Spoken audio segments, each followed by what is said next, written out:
Hello guys, and welcome to another exciting episode here on the No Farms. My name is Ezekiel. If you are a new subscriber, we highly welcome you and thank you very much for joining the No Farms. And of course, if you are an old subscriber, thank you very much for joining us on the No Farms again. So today we are going to be doing something very simple. Okay, remember me teaching you how to make feed, right? And I was telling you the main recipe we use is the moringa or the pawpaw/papaya powder, right? You remember? Okay, so I'm going to be taking you through how we make the papaya powder. All right, so stick and stay. Oh, and I almost forgot. A reminder to you not to skip the video. Okay, so this will enable you to get a comprehensive understanding of whatever we are going to be teaching in this video, right? So I'll advise you not to skip any parts. Just take and stay throughout. It's going to be a short video, it's not going to be long. So, and I'll also have a bonus tip for you. I don't know whether I'm going to put it at the end, at the beginning. I don't know. So just take and stay if you want to see the bonus tip. Okay, all right. So we have our salt here, and what we're going to do is we are going to pour the salt into the water. So now the reason for us adding salt is to disinfect the leaves which we've harvested. These leaves can be affected by insects and other parasites, so we wouldn't want to be feeding that directly to our animals, so you make sure you clean the leaves. Okay, so we've added our salt. You can see the salt it's advisable to stir a bit to make the salt dissolve. Once the salt has dissolved, you are going to put in your leaves, and basically you just put in the leaf. Don't try to press it too much because you know it's a leaf, it's going to tear, so just kind of rub it a bit to get rid of the whitish spots that are always on the pawpaw leaves. Sometimes those whitish substance can even be found on the fruits, so it's signs that it's being infected, so you need to take note of that. So once you are done, you put it in a basket that the water can drain. Okay, so you put it there for it to drain. Then we basically just we repeat the process over and over again.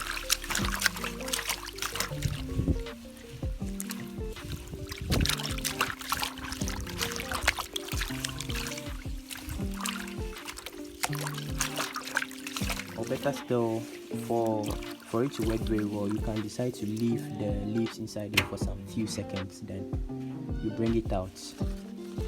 I think that would equally work well, but you need to ensure that the leaf is clean so that you don't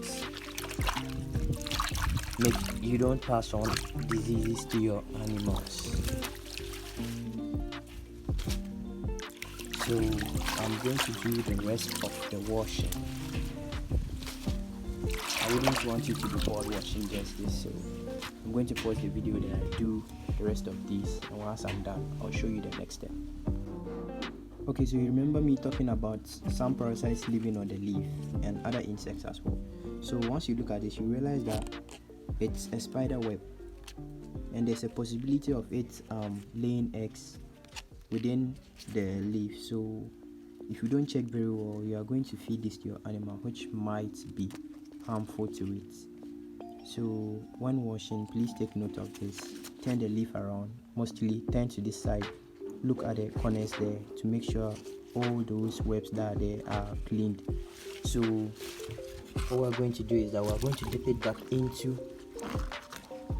the water, then we try to scrub the web off to make sure the leaf is clean. So now you can see it's gone, and now it's ready and it's can be used for our powder.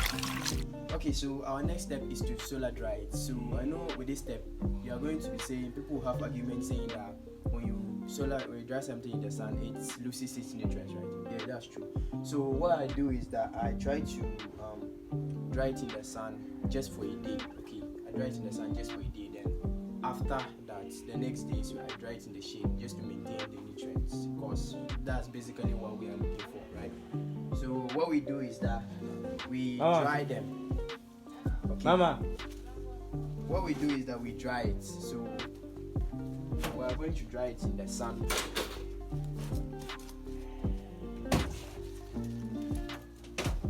So we are basically going to lay the leaves so that they get scorched by the sun, so they lose the water contents in them.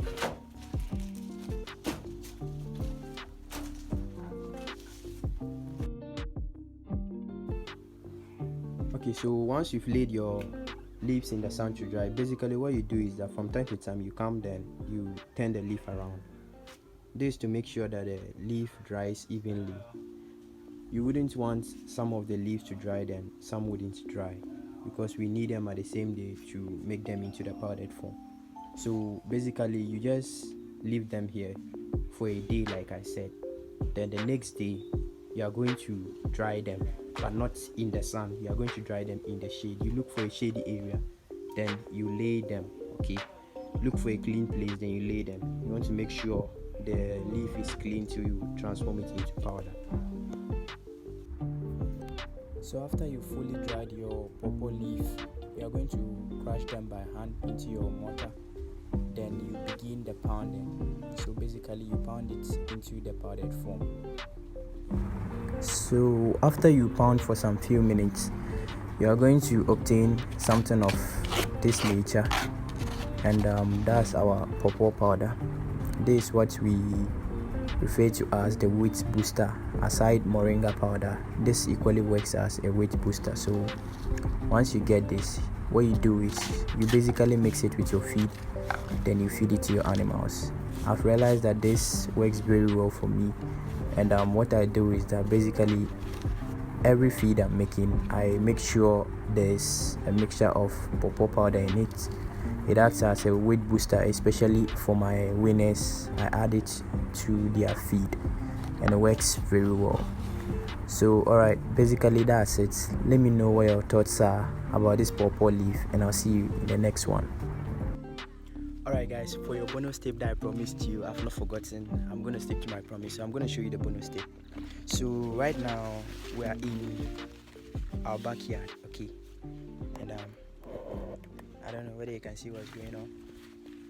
We have some corn, and basically this is just the backyard, so you don't need a big piece of land to be able to cultivate just some small piece of land. As you can see, it's just a backyard.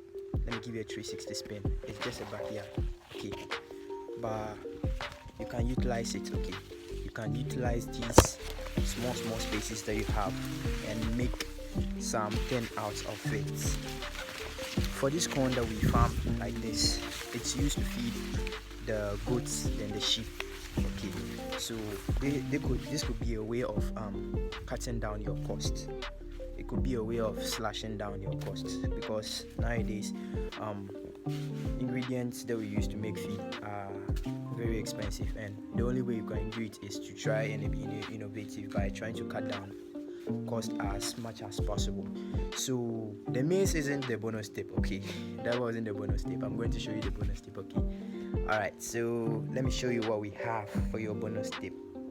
Alright guys, so what we have here, it's your bonus tip. I know some of you might be wondering, Ezekiel, what's this, right? I'm just showing you grass. Yes, it's grass, alright, but it's not just any type of grass. This is the brachyria grass. I got this from a farmer called Fred, farming in Africa. I know some of you might know him. So what we did was that, sorry about that, we have some rain. So what we did about that was that we actually nursed them, and as you can see, it's growing well. So we're eagerly waiting for it to grow to the part where it's going to be ready for transplanting.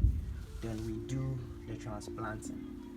Alright, so this could be an alternative, to our hay source. So it's just a reminder. So if you have access to such seeds, please go ahead and nurse them and use them to feed your animals. So this is the bonus tip I have for you. Hope you liked it.